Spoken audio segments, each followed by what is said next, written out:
Peloton Interactive Q2 2025 earnings call. At this time, all participants are in a listen-only mode. After the speaker presentation, there will be a question-and-answer session. To ask a question during the session, you will need to press star 11 on your telephone. You will then hear an automated message advising your hand is raised.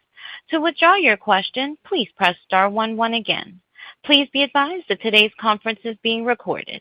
I would now like to hand the conference over to your speaker, Mr. James Marsh, Head of Investor Relations. Please go ahead. Thank you, Operator. Good morning and welcome to Peloton's second quarter fiscal 2025 conference call. Joining today's call are Peloton Chief Executive Officer and President Peter Stern and Chief Financial Officer Liz Coddington. Our comments and responses to your questions reflect management's views as of today only and will include statements related to our business that are forward-looking statements under federal securities law. Actual results may differ materially from those contained in or implied by these forward-looking statements due to risks and uncertainties associated with our business. For a discussion of those material risks and other important factors that could impact our actual results, please refer to our SEC filings and today's shareholder letter, both of which can be found on our Investor Relations website. During this call, we will discuss both GAAP and non-GAAP financial measures. A reconciliation of GAAP to non-GAAP financial measures is provided in today's shareholder letter. I'll now turn it over to Peloton's Chief Executive Officer and President Peter Stern. Thank you, James, and good morning, everyone. Thank you for joining today's call. It is an honor to be here with you. I'd like to start by thanking Karen Boone and Chris Bruzzo for their leadership during the past few months, inclusive of the quarter we're reporting on today. Both have now returned to their focus on board duties, having left Peloton stronger than they found it. And for that, we share our deepest gratitude. For me, the opportunity to lead Peloton is a dream come true. Fitness has been an important part of my life dating back to my childhood, when my mother was a fitness instructor. I've personally been a Peloton member since 2016, and like millions of others, I love this category-defining brand. Few companies deliver a product where the more people consume it, the better they feel. That's Peloton. And the wonderful thing is that the healthier our members become, the more likely they are to stick around and recommend us to others, which makes our business stronger too. That's Peloton's virtuous cycle. The Peloton team has made impressive progress over the last few quarters in putting the company on sound financial footing. Nonetheless, we have a tall hill to climb before we can demonstrate the impact of that virtuous cycle on member and revenue growth. So right now, our primary focus is on executing against and delivering our fiscal 25 financial and operating goals while we prepare to climb that tall hill in fiscal 26 and beyond. We'll share more about longer-term strategy as the calendar year progresses. But today, I can share my perspective after 1 month of official duties at Peloton.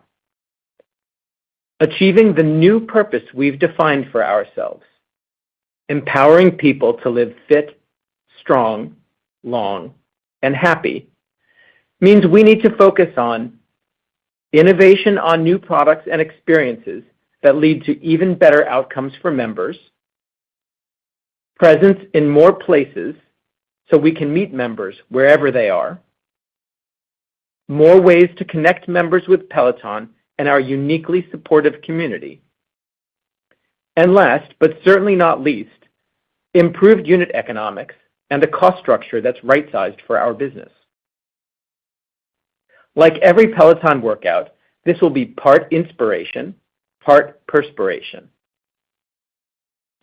There's a lot of research that shows that engaging in multiple fitness disciplines improves member outcomes. While Peloton is best known for our cycling workouts, we're a leader in strength too. In Q2, over 2 million unique members completed a strength training, boot camp, Pilates, or yoga workout. Strength drove 735 million minutes of workout time in Q2, and in terms of workouts, equaled 75% of our total number of cycling workouts. Variety is good not only for our members, but also for our business, as it drives higher subscription retention. Churn is 60% lower for subscriptions where members engage with 2 or more disciplines per month versus just 1. On the cardio side, we continue to elevate Tread thanks to our marketing efforts, which enabled us to exceed our Tread portfolio sales goals and achieve higher new subscription attach rates on Tread and Tread Plus sales year over year in Q2. And with the release of our 10K training program in Q2, Peloton now offers training for all major race distances. And already over 300,000 members have trained for a running race with Peloton. We're also seeing the positive impact of innovative new software features like Pace Targets, which offer running instruction with personalized intensity levels rather than treadmill speed. Nearly 60% of our members who take instructor-led running workouts on our Tread products are using Pace Targets, and our members' running paces are improving as a result. Another way to improve our business is to meet members in more places, for example, at the gym. In December, we launched Strength Plus, a new app offering non-class strength training programs with audio guidance from expert coaches and a custom workout generator. In Q2, it reached over 220,000 monthly active users, the vast majority of whom were existing all-access members. Third-party retail enables us to meet new members in places where they already shop. Our new seasonal partnership with Costco in the US drove more Bike Plus unit sales than any other third-party retail partner, enabling us to meet many new members at a retailer they trust. And we remain focused on meeting more new members across the globe. We're encouraged by the performance of international hardware sales in Q2 alongside our continued growth in paid connected fitness subscriptions from international markets. Turning to the connections between Peloton's members with the company and with each other, as you may know, Peloton is named after the pack of cyclists who ride closely together to reduce their collective resistance. So we're focused on deepening the connections our 6 million members have with each other and with Peloton. In September, we launched Teams, which enables members to share workouts and compete in challenges. 70,000 teams have been created since launch. Then, in November, we hosted the 11th annual Thanksgiving Day Turkey Burn, where over 50,000 members worked out together live. This year's Turkey Burn also brought The Feast, our first Thanksgiving live strength class, which became the largest live strength class in Peloton's history. One of the best ways to measure the strength of our members' connection to Peloton is through member satisfaction and retention. In Q2, we made meaningful improvements in member happiness, with Net Promoter Scores improving across all our Bike and Tread products to over 70. As someone who has spent many years in consumer tech and services businesses, I can tell you that this level of member love puts us in truly rarefied air. Part of the reason for this was improvements in the responsiveness and quality of our member support. Our member support satisfaction score was 4.3 on a scale of 1 to 5, up from 4.2 last quarter and meaningfully higher than the 3.1 in Q2 of fiscal 24. From a retention standpoint, we continue to benefit from exceptionally low churn rates, with average net monthly paid connected fitness subscription churn of 1.4% in Q2. Liz will discuss our second quarter financials in more detail, but I want to take a beat on unit economics and right-sizing our costs, because both of these are foundational for us to address before we can return to growth. During this important holiday quarter, we achieved a 12.9% connected fitness products gross margin, reaching double digits for the first time in over 3 years by selling a favorable mix of premium priced products and demonstrating real discipline by aligning our discounts with the margins of our products. On the cost side, the team has made great progress. We are on track to exceed $200 million of run rate cost savings by the end of fiscal 2025, which was the target announced in our May 24 restructuring plan, as well as additional operating expense efficiencies, including reduced media spend. The progress made so far shows in our profitability, where we achieved meaningful improvements in Q2. Both adjusted EBITDA and free cash flow increased roughly $140 million year-over-year. This enabled us to make meaningful progress deleveraging our balance sheet, with net debt decreasing over $280 million, or 30% year-over-year. All this is to say that while we are working on our long-term growth strategy for fiscal 26 and beyond, our financial goals for fiscal 25 and continued discipline toward improving gross margins, reducing operating costs, and deleveraging our balance sheet are and will remain top priorities for me. Now I'll turn it over to Liz to discuss our Q2 results. Thanks, Peter. We are pleased with our second quarter results as we exceeded our guidance on key metrics and continued to make meaningful progress improving unit economics and profitability. We also made progress on our marketing objectives by improving LTV to CAC year-over-year and elevating Tread with target audiences. We ended the quarter with 2.88 million paid connected fitness subscriptions, reflecting a net decrease of 21,000 in the quarter. This exceeded the high end of our guidance range by 19,000 subscriptions. Outperformance was driven by favorable net churn, partially offset by lower gross additions. Average net monthly paid connected fitness subscription churn was 1.4%. This reflects a 50 basis points improvement quarter-over-quarter, exceeding internal expectations for seasonally lower churn in Q2. Net churn was positively impacted by lower than expected subscription cancellations, lower subscription pauses, and higher reactivations. Reactivation performance was positively impacted by marketing efforts targeting churned subscriptions. Q2 net churn of 1.4% also reflects an increase of 20 basis points year-over-year, as the benefit from higher reactivations was offset by two main factors. First, in Q2 fiscal 2024, we had a one-time benefit from fewer net pauses as a result of a shift toward shorter pause length options.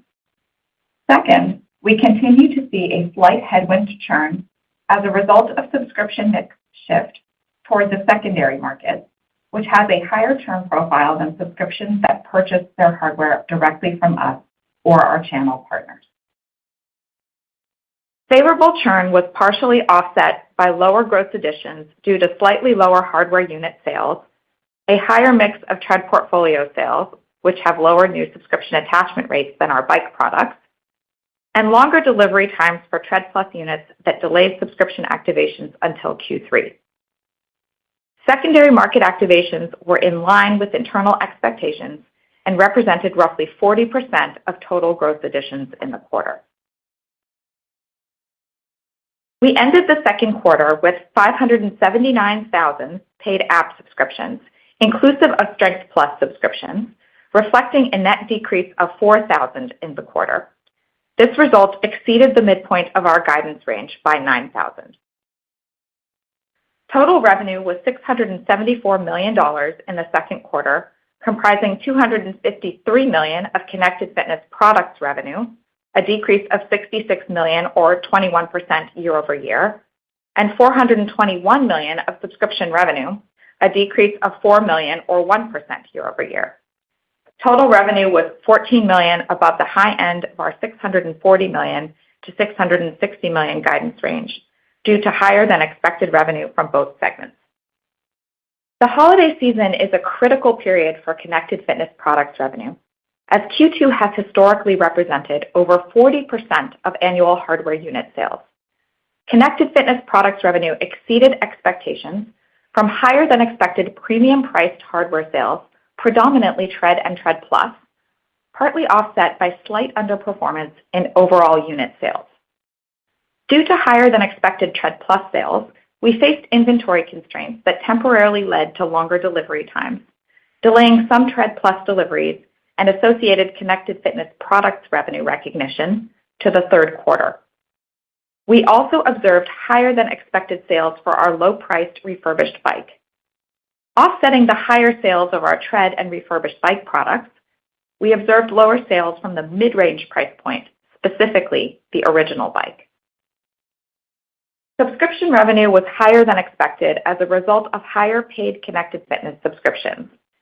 Seasonally higher hardware sales in the second quarter is reflected in the revenue mix of 38% connected fitness products revenue and 62% subscription revenue.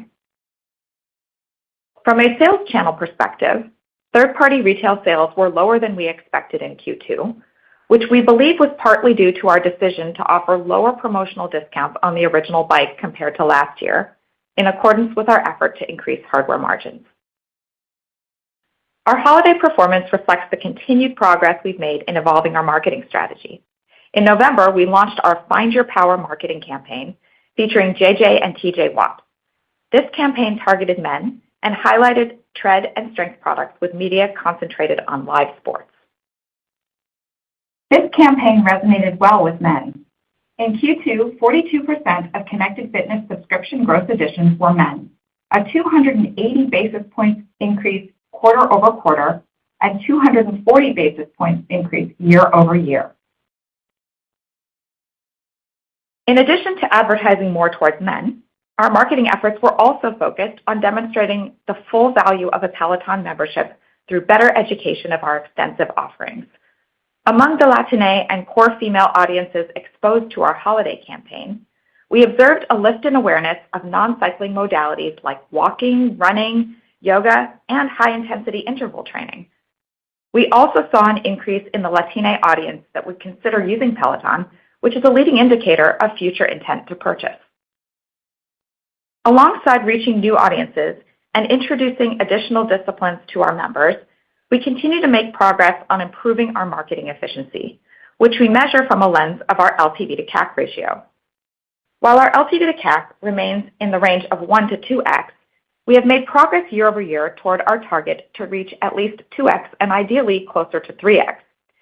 Our Q2 LTV to CAC was roughly 15% higher than Q2 fiscal 2024. Total gross profit was $318 million in Q2, an increase of $19 million or 6% year over year. Total gross margin was 47.2%, 70 basis points above our guidance, due to favorable connected fitness products gross margin and favorable subscription gross margin, partially offset by revenue mix shift toward our connected fitness products segment. Connected fitness products gross margin was 12.9%, up 860 basis points year over year, primarily driven by a mix shift toward higher margin products, lower warehousing and transportation related costs, and a reduction in inventory reserves. Subscription gross margin was 67.9%, up 60 basis points year over year. Total operating expenses, including restructuring and impairment expenses, were $364 million in the second quarter, a $122 million or 25% reduction year over year, reflecting the progress we've made thus far toward right-sizing our cost structure. We are tracking ahead of our cost savings targets for fiscal 2025. Sales and marketing expense was $153 million, a decrease of $78 million or 34% year over year, primarily from a 38% decrease in advertising and marketing spend and lower personnel-related expenses. General and administrative expense was $131 million, a decrease of $29 million or 18% year over year, primarily driven by a decrease in settlement costs, professional services fees, and personnel-related expenses. Research and development expenses were $60 million, a decrease of $20 million or 25% year over year, primarily driven by lower employee-related and contractor expenses. In Q2, we recognized $20 million of impairment and restructuring expenses, of which $17 million was non-cash. The non-cash charges were primarily related to asset write-downs in relation to retail showroom exits. The cash charges consisted of $3 million of severance and other exit and disposal costs as we continue executing on our restructuring efforts. Adjusted EBITDA was $58 million in the second quarter, which was $28 million above the high end of our guidance range and a $140 million improvement year over year. We generated $106 million of free cash flow in the second quarter, an improvement of $95 million quarter over quarter and $143 million year over year, and our fourth consecutive quarter of positive free cash flow. We ended the quarter with $829 million in unrestricted cash and cash equivalents, an increase of $107 million quarter over quarter. We continue to make progress toward deleveraging our balance sheet as net debt reduced $281 million, or 30% year over year. Overall, our second quarter performance reflects our continued progress in re-architecting our cost structure while maintaining our leadership position within the connected fitness category. It also reflects the strength of our high retention, high growth margin subscription business. Next, I'd like to provide context on our financial outlook for the third quarter and full year fiscal 2025. Following our outperformance in Q2 relative to our previous guidance, we are raising our full year fiscal 2025 guidance midpoint across our key metrics, including ending paid connected fitness subscriptions, total revenue, total gross margin, and adjusted EBITDA. We are prioritizing these metrics along with delivering free cash flow. We are raising our full year fiscal 2025 guidance for paid connected fitness subscriptions by 55,000 at the midpoint to a narrower range of 2.75 to 2.79 million. This increase reflects our expectations for lower net churn due to the continued favorability across subscription cancellations, pauses, and reactivations, partly offset by our expectations for lower gross additions due to lower hardware sales and mix shift into tread products, which have lower new subscription attachment rates than our bike products. Our guidance for third quarter fiscal 2025 ending paid connected fitness subscriptions of 2.85 to 2.87 million reflects our expectations for seasonally lower hardware sales trends following the holiday season and for our average net monthly paid connected fitness subscription churn rate to remain relatively in line with the second quarter. Our full year fiscal 2025 guidance range for paid app subscriptions of 550,000 to 600,000 remains unchanged. Our outlook for third quarter fiscal 2025 ending paid app subscriptions is 560,000 to 580,000. Our full year fiscal 2025 outlook for total revenue of $2.43 billion to $2.48 billion reflects a narrower range and an increase of $5 million at the midpoint. This reflects our expectations for favorable subscription revenue from higher paid connected fitness subscriptions and favorable connected fitness products revenue from higher tread portfolio sales, partly offset by lower bike portfolio sales. Q3 revenue guidance of $605 to $625 million reflects our expectations for seasonally lower hardware sales compared to the second quarter. We are increasing our full year fiscal 2025 outlook for total gross margin to 50%, reflecting a 100 basis points increase from prior guidance from expected favorability in connected fitness product segment gross margin and higher subscription segment gross margin, as well as a slight revenue mix shift toward our subscription segment. Our third quarter total gross margin guidance of 50% reflects an expected sequential increase in gross margin of 280 basis points as a result of a seasonal mix shift toward our subscription segment in the third quarter. We are raising our full year fiscal 2025 guidance for adjusted EBITDA by $60 million to the range of $300 million to $350 million, which reflects our expectations for continued improvements in profitability, largely due to gross margin expansion and continued operating cost savings. Our third quarter adjusted EBITDA guidance of $70 million to $85 million reflects a sequential increase of $19 million at the midpoint mainly due to seasonally lower sales and marketing expenses following the holiday season. We are also raising our fiscal 2025 free cash flow target to at least $200 million, an increase of $75 million from our previous target. This reflects faster than expected improvements in operating expense reductions, a higher degree of confidence in full-year hardware sales performance following the holiday season, and inventory-related net working capital efficiencies. We expect to continue making meaningful progress in deleveraging our balance sheet through fiscal 2025 and beyond. Before we open for Q&A, I'd like to hand it back to Peter to talk about what makes Peloton so special and gives us such optimism for the future. Thanks, Liz. You and the team should be proud of the work you all accomplished in Q2.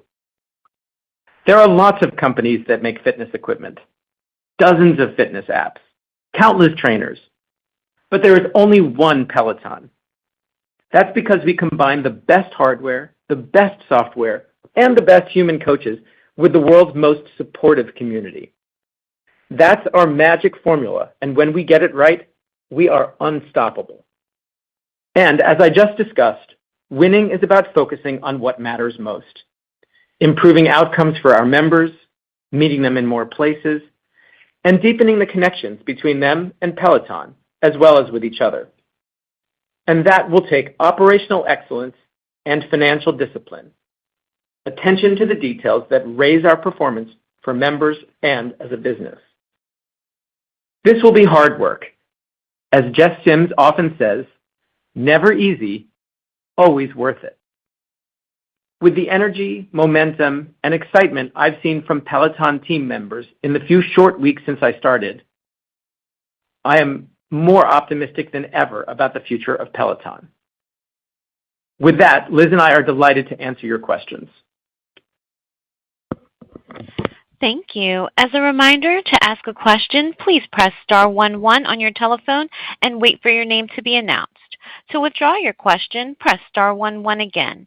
Due to time restraints, we ask that you please limit yourself to one question and one follow-up question. Please stand by while we compile the Q&A roster. And our first question will come from the line of Simeon Siegel with BMO. Your line is open. Thanks. Hey, everyone. Morning. Peter, honored I can welcome you to the fun that is Analyst Q&A. So welcome. I was curious how you're thinking about the path to growth versus the ongoing improvement in profits. I know still early days for you, but just curious if you have any thoughts on any timeline you'd want to share in terms of your views as you dig in. And then just as a follow-up, not sure if this is for you or for Liz, but you guys have been doing such a nice job at improving profitability in recent quarters. Could you share any thoughts on continuing that profitability improvement if and when you do decide to start investing for growth? Thanks. Thanks, Simeon, for the warm welcome.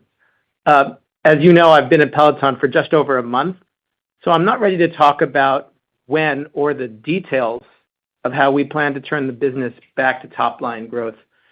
But I can tell you what we're doing to earn the right to grow, share my belief that we will, and suggest where to look when we do. So first, we're setting the stage to be able to grow while ensuring we can deliver meaningful adjusted EBITDA and free cash flow by right-sizing our expenses, which are down 25% year over year in Q2, improving our equipment gross margins, which are back up to double digits for the first time in years, and increasing our LTV to CAC ratio, which has improved about 15% year over year. And doing all this is reducing our net debt and our leverage ratios, which means that we'll have the financial capacity that we need to make investments that have strong returns. But I don't want to leave you hanging on the growth question, so I'll just sort of tell you where to look in the levers. So there are three areas. One, we're looking to improve member outcomes through innovation on new products and services. And if we get that right, then we have the potential to pull all three levers of growing members, growing revenue per member, and increasing member lifetimes. The second is meeting members in more places. And that also allows us to pull the levers of meeting of growing members and revenue per member. And then third is deepening the connection that we have with our existing members, which in particular has the potential to lengthen the lifetimes that we have with our members, which are already impressively long. So again, no specifics today, but that's where to look. Sure. And I'll take the question about the continuing profitability improvement. As you just heard us say a few minutes ago, we did just raise our full year adjusted EBITDA target for FY25 by $60 million.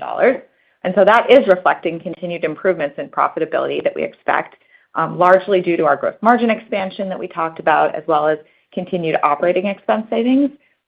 We are on track to exceed our $200 million annualized run rate cost savings plan by the end of fiscal 25 that we committed to in our restructuring plan back in May of 2024. And then on top of that, as we continue to talk about, we are seeing upside from savings in media, which we also expect to be down materially year over year for the remainder of FY25. And while we're pleased with this progress that we've made, we do see further opportunities for cost optimizations, and we've built a culture of cost discipline into our company. We know that our OPEX as a percent of revenue is still too high overall for the long term, and especially that's true within our G&A area. And we do see multiple opportunities to right-size it. A couple examples include things like we still have a lot of tech debt where we're continuing to solve technology gaps inefficiently with manual work. We're going to work to eliminate that. And then another example would be reducing our corporate real estate expenses over time as we see opportunities to do that. Great. Thanks, Simeon. Operator, can we have the next question, please? One moment, please. And that will come from the line of Shweta Khajuria with Wolfe Research. Your line is open. Thanks a ton for taking my questions. I have two, please. Well, so you're starting to make progress on deleveraging. Can you please highlight some of the milestones on your deleveraging plan from here, and maybe some of the tangible and intangible benefits of deleveraging? And then the follow-up question is on the tariffs. Do you expect to see any meaningful impact from tariffs if levied on your P&L? Thank you.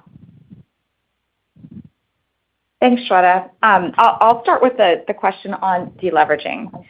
So, the increase to our minimum free cash flow target to at least $200 million in fiscal 25, that, first of all, reflects a tremendous improvement of over $200 million year over year. And then if you go back to FY23, it's over $670 million improvement. And that improving free cash flow has really enabled us to deleverage. And our reduction in net debt, we talked about it earlier, of $285 million or 30% year over year in Q2. Now, if you pair that lower net debt with growing trailing adjusted EBITDA, that's helping our reported leverage ratio to decline from 7x in Q1 to 2.7x in Q2. Now, in terms of the tangible benefits of that, the improvement to our leverage ratio has enabled us to achieve a first lien net leverage ratio below 5x. And that is resulting now in a 50 basis point step down on our term loan. And that equates to roughly $5 million of annualized interest expense savings going forward, as long as we continue to hit that threshold each quarter. Now, on the intangible side, the improvements that we're making to our balance sheet are lowering risk. They're positioning us well for future sustainable and profitable growth.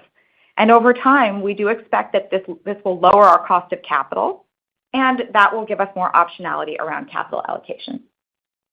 Why don't I jump in for a moment on the tariffs part of your question, Shweta, and then I'll pass it back to Liz for a bit more detail. As I'm sure you all know, the questions around tariffs really represent a rapidly moving target, and so we're closely monitoring it, I'm sure, alongside all of you. The good news here is that no Peloton branded hardware products are subject to the tariffs from China, or if they were to reemerge, from Mexico or Canada. And of course, most of our revenues come from subscriptions. Liz can provide a little more color here. Yeah, so while the tariffs on imports from Mexico and Canada are currently paused, if all of the tariffs went into effect at the current proposed tariff rates, we would expect to see roughly 1% impact to our connected fitness COGS. and that's mainly related to Peloton apparel and Precor. And that estimate also assumes no mitigation. For China only, our unmitigated impact is well under 1% of connected fitness COGS. Great. Okay, Thanks, Shweta. very helpful. Thanks, Peter. Thanks, Liz. Thank you. One moment for our next question. And that will come from the line of Curtis Nagle with Bank of America. Your line is open.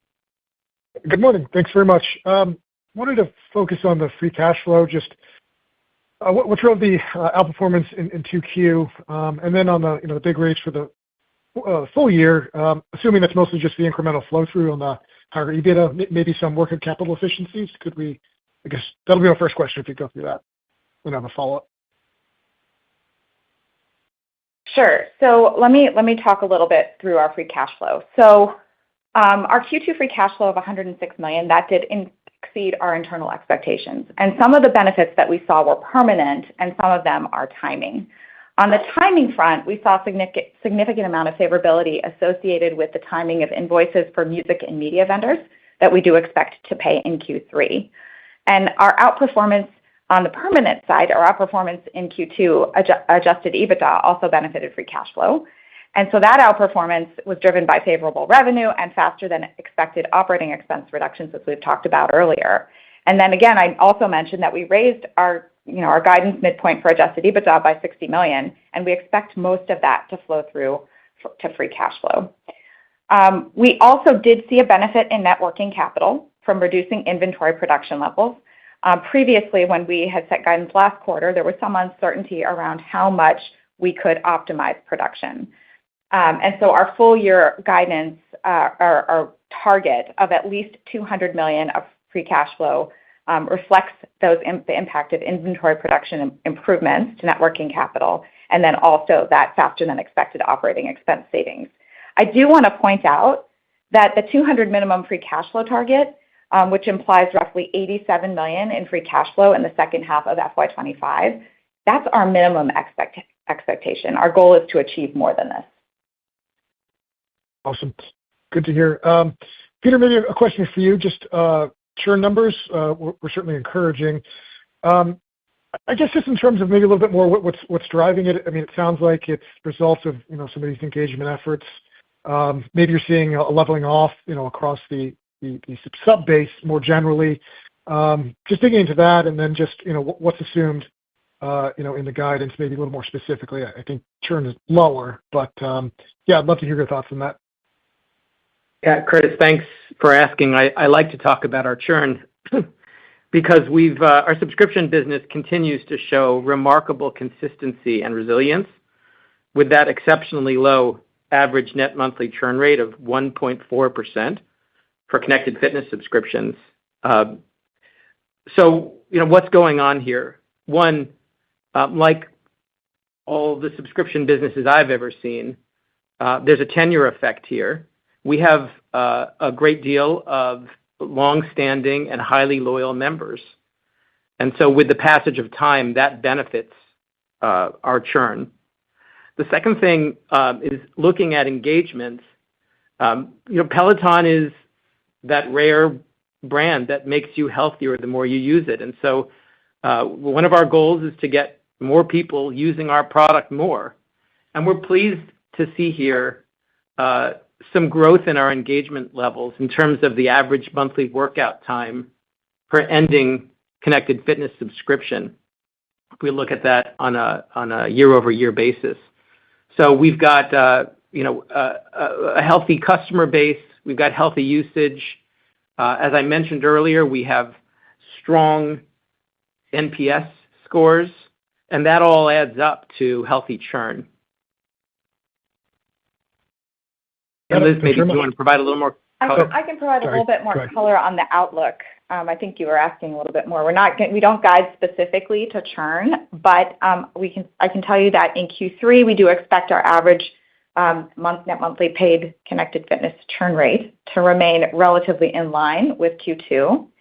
And then just on a full year basis, we do continue to expect our churn rate to increase modestly year over year. And as we've talked about before, we do continue to see a mix shift of our subscriptions into the secondary market, which has a lower retention rate compared to subscriptions where customers purchase their fitness hardware directly from us.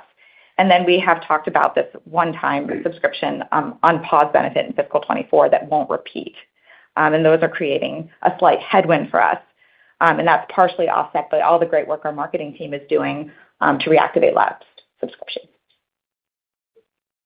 Got it. Helpful. Thank you. Thanks, Curtis. One moment for our next question. And that will come from the line of Arpine Kocharyan with UBS. Your line is open. Hi. Thanks for taking my question. Peter, welcome to Peloton. Great to hear you on the call. You talked a lot about improving churn. I was wondering, is it fair to assume that this better than expected churn, which is probably not as much of a surprise to you as to us, given the effort you've taken to get there?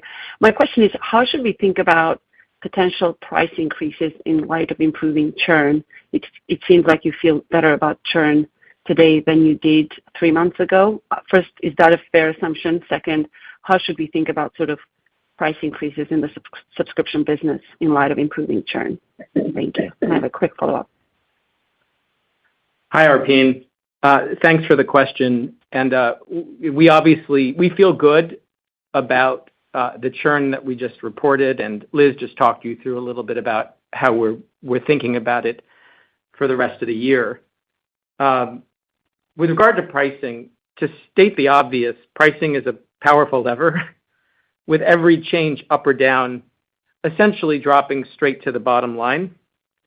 So we're taking a hard look at pricing alongside everything else in our business. As a reminder, in Q1, we took steps to improve our unit economics by taking up the price of our rower in North America, and we also raised prices for Bike and Bike Plus in our international markets. This holiday season, we also improved our hardware unit economics by reducing the number of days that we were on promotion and by structuring our promotional strategy to better align with the margin profile of our products. So all of that added up to greater discipline, as well as some terrific learning opportunities for us around pricing. I think a question that might be in everybody's mind is, around subscription pricing. And we know how important subscription pricing is to our members, as well as to the performance of the business, and we won't take any actions there lightly. So beyond what I've shared so far, that's about all we have to say today, but we'll share more about pricing when we're ready to. Wonderful. Great. Thank you. Peter, I was wondering if you could share your initial impression of where you see low-hanging fruit in terms of further cost optimization. Do you feel that that's first in hardware COGS versus more in sort of OpEx and the obvious sort of G&A that you have talked about before in terms of being higher than it's supposed to be? Where do you see that low-hanging fruit as you sort of look at the business with fresh eyes? Mm-hmm. Thanks, Arpine. Liz talked a little bit about this before. I think the important thing for us to note is that we're being very aggressive with regard to costs, and we are on track to deliver the $200 million in expense savings that we laid out just a few months ago. And you can see that reflected in the results that we reported today. We also think that there are some opportunities both in the IT space, both as an enabler of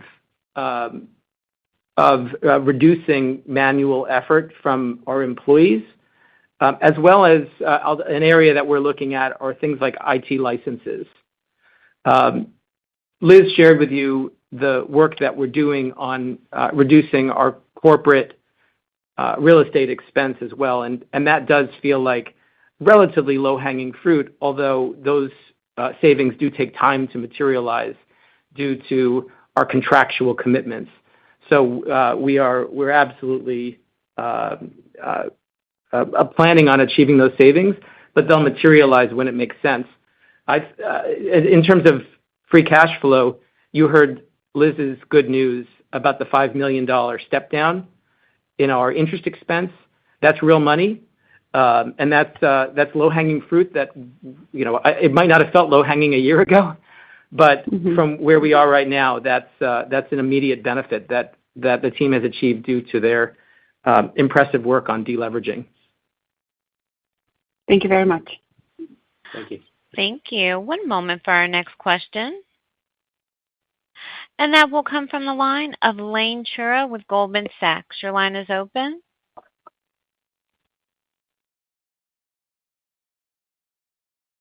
Hi, this is Eric Sheridan from Goldman Sachs. Hi, Peter. I had a quick question on brand versus direct marketing investments and generating end demand. How do you think about the mix of those marketing investments over the medium to long term, and where there could potentially be a higher return on marketing spend as you think about deploying those growth investments against your platform goals? Thank you.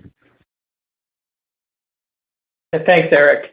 The fitness category in particular is a category where you do have to remind people to get back into the market and do the right thing for themselves. So I don't think you can anticipate that this is a business where we're suddenly going to be able to do away with all brand marketing spend. And I think we've demonstrated the ability to do some brand marketing, for example, our Watt Brothers advertising, and move the needles that we intended and promised to move, for example, with the increased uptake that we saw of our products by men. That being said, we recognize that brand marketing is more difficult to measure and justify than performance marketing. So what does that mean? With regard to brand marketing, Lauren and our team are being really disciplined about doing things like media mix modeling and holdout areas for us to try to determine the real impact of our brand marketing spend and know which half works versus which half doesn't work, so that we can be as efficient as possible with that. Secondly, we are doing as much of our marketing spend in the performance category where it's highly measurable as we possibly can. And the good news there is that when you look at the sum total of our marketing spend, we're getting more effective and more efficient. Our reduction in marketing spend in Q2 exceeded the reduction in our connected fitness sales by a meaningful amount. And that also resulted in improvement in our LTV to CAC ratio. Again, not where we want it to be long term, but material progress toward our goal of exceeding a ratio of 2 to 1. So we're getting better. We're putting in place the tools and the discipline to achieve further improvements. And I think you'll see us balance performance and brand marketing in a thoughtful way going forward. Great. Thanks, Eric. Operator, we have time for one more question. And our final question will come from the line of Lee Horowitz with Deutsche Bank. Your line is now open. Hey, thanks for sneaking me in. Maybe, Peter, while we appreciate the growth plans for 26 and beyond are still in the works, can you maybe talk at a high level as to what you see as the most obvious levers you can pull in order to stabilize sort of the gross addition declines that you've seen worsen to start off the calendar year? And one follow-up for Liz, if I could. Sure. Lee, the most important thing for us to do in the near term is to super serve the members that we have. And we've made real progress on that. If you look at the improvement, for example, in our MSAT scores, which year over year, remember this is a 5-point scale, has gone up from 3.1 to 4.3. We have a higher target than that going forward. That's a situation where we're doing everything we can to ensure that every new customer, in particular, loves us as much as the ones that we've retained in the past. We're also working really hard in the near term to launch new capabilities that add value to our existing members. So as we mentioned in the remarks, when we see members who are engaging in 2 or more disciplines, we have a 60% reduction in our churn rate. So we're working really hard to get people to, for example, embrace the strength modality, which we know, based on a lot of research, is a terrific addition to a cardio program.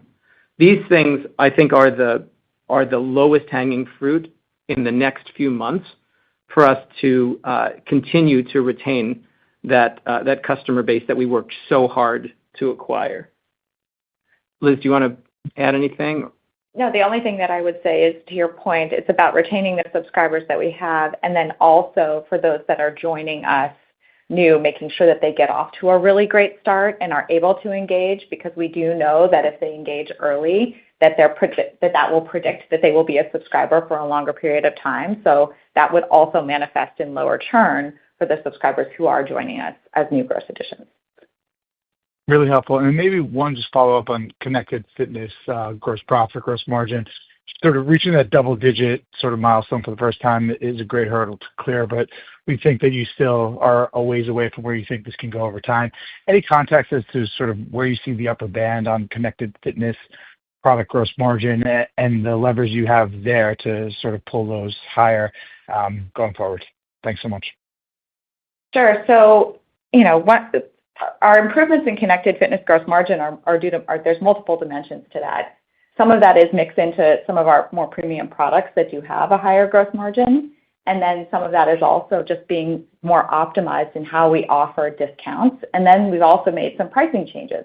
So we can continue to pull all of those levers over time. And we do expect our gross margins can continue to expand. I'm not going to give you a specific target for that, but we know that there is more opportunity to expand them over time. And we do expect for the remainder, just to clarify, for Q3 and the full year, for fiscal 25 at least, we do expect to maintain double-digit connected fitness product gross margins, primarily because we are shifting towards those higher margin products and being really disciplined about our promotions.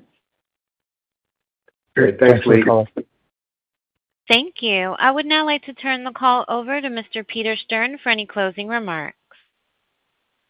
So before we end the call, I want to acknowledge that Peloton has a very special base of investors because many of you are also our enthusiastic members. And in addition to being the CEO, I'm also an enthusiastic member. So let me leave you with a few thoughts that bridge the 2 ways we relate to Peloton. I talked earlier about improving member outcomes. One of the ways we're doing this is by providing personalized coaching. If you haven't already tried a Power Zone ride, pace targets on tread, or the personalized plans feature we released last week, please do so. These are already delivering impact for our members, and they're a taste of the future. And if you haven't already tried a Peloton Strength, Bootcamp, Pilates, or yoga class, there's no time like the present. I also talked about meeting members in more places. There are lots of ways that Peloton shows up in the physical world, but one way that I'm excited about this month is in the virtual one. Our appearance in Marvel Studios' Captain America: Brave New World in theaters next Friday. And while you wait for that, keep an eye out for some special workouts to help you get fit like a superhero. Finally, I talked about making members for life and the importance of connecting our members with each other. We launched public teams last week, and I'd encourage every one of you to go on our app and join one. And if you're an analyst, please join James's team, Together We Go Long, because we know that being part of a supportive community helps people establish and stay with healthy routines. Okay, you have your assignments. Thank you for joining today's call, and I'll see you on the leaderboard. Thank you all for participating. This concludes today's program. You may now disconnect.